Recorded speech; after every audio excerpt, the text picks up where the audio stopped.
অবসরপ্রাপ্ত বিচারপতি এএইচএম শামসুদ্দিন চৌধুরী আটক।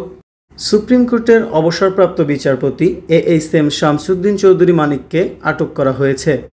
ভারতে যাওয়ার প্রাক্কালে সীমান্তে তাকে আটক করা হয়েছে বলে আজ শুক্রবার বিজিবি সদর দপ্তরের এক খুদে বার্তায় জানানো হয়েছে। এএইচএম শামসুদ্দিন চৌধুরী মানিক আপিল বিভাগের বিচারপতি ছিলেন। 2015 সালের সেপ্টেম্বরে তিনি অবসরে যান। এরপর বিভিন্ন অনুষ্ঠান ও টেলিভিশন টকশোতে কথা বলতেন তিনি। সিলেটের কানাইঘাট উপজেলার সীমান্তবর্তী ডনা এলাকা থেকে বিচারপতি শামসুদ্দিন চৌধুরী মানিককে আটক করা হয়েছে বলে বিজিবি সূত্র জানিয়েছে। ওই সূত্র জানায়, ডনা সীমান্ত দিয়ে ভারতে যাওয়ার চেষ্টা করছিলেন তিনি। এ সময় বিজিবির একটি টহল দল তাকে আটক করে।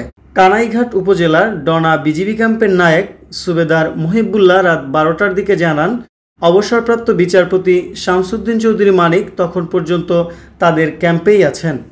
তাকে প্রাথমিক জিজ্ঞাসাবাদের পর বিজিবি হেফাজতের মাধ্যমে তার পরবর্তী গন্তব্যস্থল নির্ধারণ করা হবে। টপ নিউজের সাথেই থাকুন। নিত্য নতুন খবর পেতে চোখ রাখুন টপ নিউজ ফেসবুক পেজ ও ইউটিউবে।